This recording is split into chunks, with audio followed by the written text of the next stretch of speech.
Hi everyone, welcome to my YouTube channel botany educator. आज हम पढ़ेंगे कारा के बारे में। तो सबसे पहले इसका क्लासिफिकेशन ले लेते हैं। एफीफ्रिज जो थे उन्होंने इसे क्लास क्लोरोफाइसी के अंदर रखा था, ऑर्डर कैरेल्स, फैमिली कैरिएसी।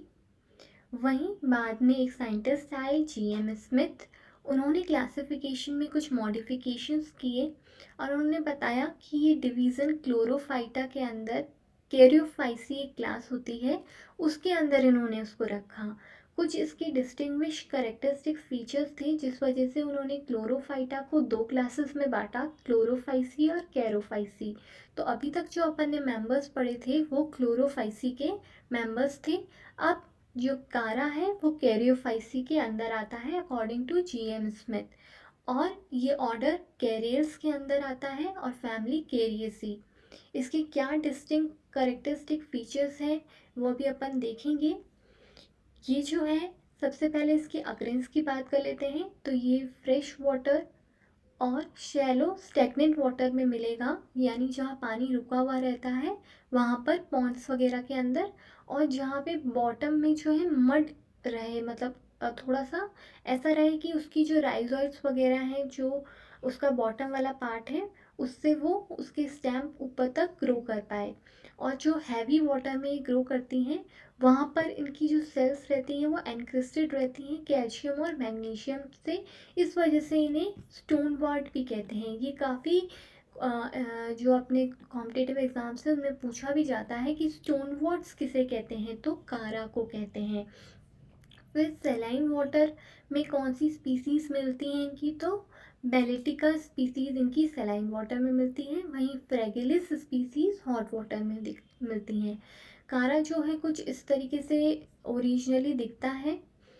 और ये जो है अपन इसके अब सबसे पहले इसकी थैलस स्ट्रक्चर की बात कर लेते हैं। तो ये मल्टी सेलुलर और मैक्रोस्कोपिक स्ट्रक्चर है, यानी ये जो कारा अपन को देखने को मिल रहा है ये जो है अपन बिना माइक्रोस्कोप के भी देख सकते हैं। मैक्रोस्कोपिक स्ट्रक्चर है, माइक्रोस्कोप से देखने की ज़रूरत नहीं है। काफ़ी बड़ा स्ट्रक्चर होता है, काफ़ी बड़ा फिलामेंट होता है इनका। तो इसकी जो मेन जो प्लांट बॉडी है वो डिफ्रेंशिएटेड रहती है राइजोइड और मेन एक्सिस में। तो नीचे की तरफ यहाँ राइजोइड्स निकले रहते हैं और ऊपर का जो पार्ट है जो उग रहा है उस ग्रीन प्लांट जो पार्ट है वो क्या है, मेन एक्सिस है। सबसे पहले बात कर लेते हैं राइजोइड्स की। तो ये थ्रेड लाइक स्ट्रक्चर्स होते हैं जो कि मल्टी सेलुलर यूनिसीरिएट और ब्रांच स्ट्रक्चर्स होते हैं, और इनमें ऑब्लिक सेप्टा प्रेजेंट होता है। कुछ इस तरीके से इनमें सेप्टास प्रेजेंट होते हैं जो कि ऑब्लिक सेप्टास होते हैं। फिर इनमें राइजोइडल प्लेट भी प्रेजेंट होती है जहाँ से जो है ब्रांच राइजोइड्स निकलते हैं, यानी जहाँ से ब्रांचिंग निकलेगी वहाँ उस एरिया को अपन क्या कह रहे हैं, राइजोइडल प्लेट। अब ये ऑर्गन ऑफ अटैचमेंट कहलाते हैं। जैसे मडी एरियाज में ग्रो कर रहे हैं तो वहाँ पे ये ऑर्गन ऑफ अटैचमेंट कहलाएंगे। साथ ही ये मिनरल और वाटर के एब्जॉर्प्शन में भी काम करते हैं। फिर जो मेन एक्सिस है वो लॉन्ग ब्रांच रहेगी और डिफ्रेंशिएटेड रहेगी नोड्स और इंटरनोड्स में। नोड्स से वो एरिया होता है जहाँ से कोई भी अपना मेन, अगर बड़े प्लांट्स में बात करें तो नोड्स वो एरिया होता है जहाँ से लीफ अराइज हो रही होती है बड़े पेड़ों में। अब अपन जब कारा की बात कर रहे हैं तो कारा में जो एल्गी है ये, इसमें क्या होता है, यहाँ पर नोड्स से जो है लिमिटेड ग्रोथ वाला एक स्ट्रक्चर अराइज होते हैं। ठीक है, नोड्स से क्या अराइज होंगे, ब्रांचिंग ऑफ लिमिटेड ग्रोथ, और इनको अपन क्या कह सकते हैं, प्राइमरी लेटरल्स या लीव्स भी कह सकते हैं, क्योंकि इनकी जो ग्रोथ है वो रुक जाती है पर्टिकुलरली 5 to 15 नोट्स और इंटर नोट्स बनाने के बाद। इसलिए इनको अपन क्या कह रहे हैं, ब्रांचिंग ऑफ लिमिटेड ग्रोथ। अगर इस लिमिटेड ग्रोथ वाले रीजन को अपन आगे एनलार्ज व्यू करके देखें तो ये कुछ इस तरीके का दिखता है। यहाँ पर जो है ये इंटरनोड्स हैं, और ऊपर वाला जो ये वाला पार्ट है ये जो है ये नोड है। इस नोड पे क्या होता है, स्टिपुलेट्स निकलते हैं, यानी सेकेंडरी लेटरल ये स्टिपुलेट्स निकलते हैं। ये कहाँ से निकलेंगे, on the nodes of branching of limited group. ये जो स्ट्रक्चर है, अभी मैंने ये जो बनाया है, ये जो छोटे छोटे मेन एक्सिस पे नोड्स हैं, इस नोड पर क्या निकल रहे थे, branching of limited growth. Limited growth again divided है इंटर नोड्स और नोड्स में। नोड्स पे से क्या हो रहे हैं अराइज, सेकेंडरी, लेटरल या स्ट्यूपुलोट्स। स्ट्यूपुलोट्स जो है उनको अपन फिर से थोड़ा एनलार्ज करके देखते हैं कि जैसे ये नोड है और ये इंटर नोड्स हैं, ठीक है। तो यहाँ से क्या अराइज हो रहे हैं, यहाँ से स्ट्यूपुलोट्स अराइज हो रहे हैं। अब स्ट्यूपुलोट्स में क्या होता है कि उनकी एक्सेल्स में सेक्स ऑर्गन प्रेजेंट होते हैं। फीमेल सेक्स ऑर्गन को न्यूक्यूल बोलते हैं, वहीं मेल सेक्स ऑर्गन को ग्लोब्यूल बोलते हैं। तो कुछ इस तरीके से इनके जो एक्सेल है वहाँ पे सेक्स ऑर्गन प्रेजेंट होते हैं। अब जैसे यहाँ पे नोट पर ये लिमिटेड ग्रोथ वाली ब्रांचेस निकल आई, अब अगेन इसको आगे ग्रो करना है तो क्या होगा, branching of unlimited growth arise होंगी वहाँ से। यहाँ से ये जो ब्रांचिंग अराइज हो रही है इसको क्या बोलते हैं, ब्रांचिंग ऑफ अनलिमिटेड ग्रोथ, ठीक है। तो कुछ इस तरीके से branching of unlimited growth grow होती हैं। उसकी नोट पर again branching of limited growth grow होंगी, और जो ब्रांच ऑफ लिमिटेड ग्रोथ है जिसे हम प्राइमरी लेटरल या लीफ कह रहे हैं, उसकी नोट पर सेकेंडरी लेटरल या स्ट्यूपुलोट ग्रो होंगे, जिसकी एक्सेल में सेक्स ऑर्गन होगा।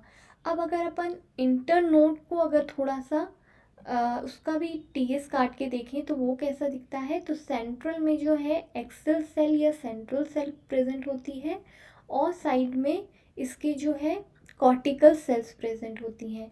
तो ये कॉर्टिकल सेल्स भी कैसी हो सकती हैं, अगर नोड के जस्ट ऊपर प्रेजेंट है तो उनको अपन असेंडिंग फिलामेंट कहते हैं, और नोड की जो नीचे वाली जो कॉर्टिकल सेल्स होती हैं उनको हम डिसेंडिंग फिलामेंट कहते हैं।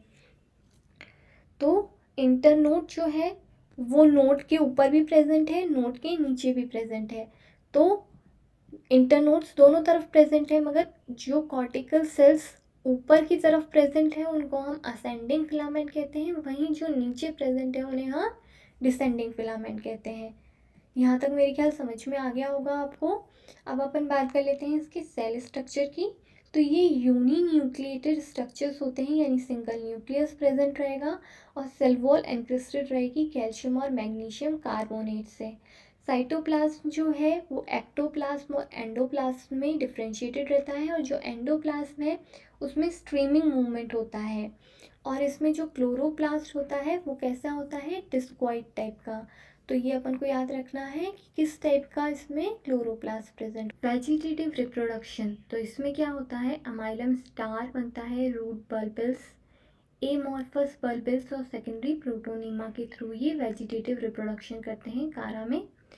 तो अमाइलम स्टार में क्या होता है, स्टेरिगेरा स्पीसीज में बेसल नोडल सेल्स से लीनियर फैशन में star shaped aggregates of cell produce होते हैं, जो कि स्टार शेप्ड होते हैं, और इनमें अमाइलम स्टार इकट्ठा होता है।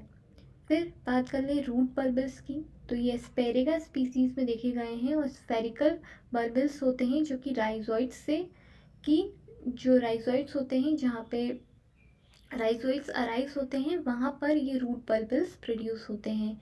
फिर एमॉर्फस बल्बिल्स, तो डेलिक्यूलेटा स्पीसीज में देखे गए हैं ये, और इन रेगुलर एग्रीगेट्स ऑफ सेल्स होते हैं ये। बहुत सारी सेल्स जो है इकट्ठी हो जाती हैं lower nodes of plant body. तो जब भी ये बल्बिल्स या अमाइलम स्टार्च प्रोड्यूस होते हैं, तो ये जब भी प्लांट बॉडी से डिटैच होंगे तो ये जो है वेजिटेटिवली रिप्रोड्यूस करेंगे, और पूरा का पूरा प्लांट बॉडी बनाने में कैपेबल होते हैं। फिर बात कर लेते हैं सेकेंडरी प्रोटोनीमा की, तो ये ट्यूबुलर स्ट्रक्चर्स होते हैं जो कि प्राइमरी प्रोटोनीमा से या बेसल सेल्स ऑफ राइजोइड्स से अराइज होते हैं, और ये भी कैपेबिलिटी रखते हैं वेजिटेटिव रिप्रोडक्शन करने में। तो सेक्सुअल रिप्रोडक्शन की बात जो है हम नेक्स्ट वीडियो में करेंगे। आज के लिए इतना ही। आई होप आपको वीडियो अच्छा लगा होगा। अगर आपको वीडियो अच्छा लगा है तो लाइक कीजिएगा, आपको कोई भी डाउट है तो आप कमेंट बॉक्स में पूछ सकते हैं। ज़्यादा से ज़्यादा मेरे वीडियो को शेयर कीजिए और आप मेरे चैनल पे नए हैं तो सब्सक्राइब करना मत भूलिए। Thank you for watching.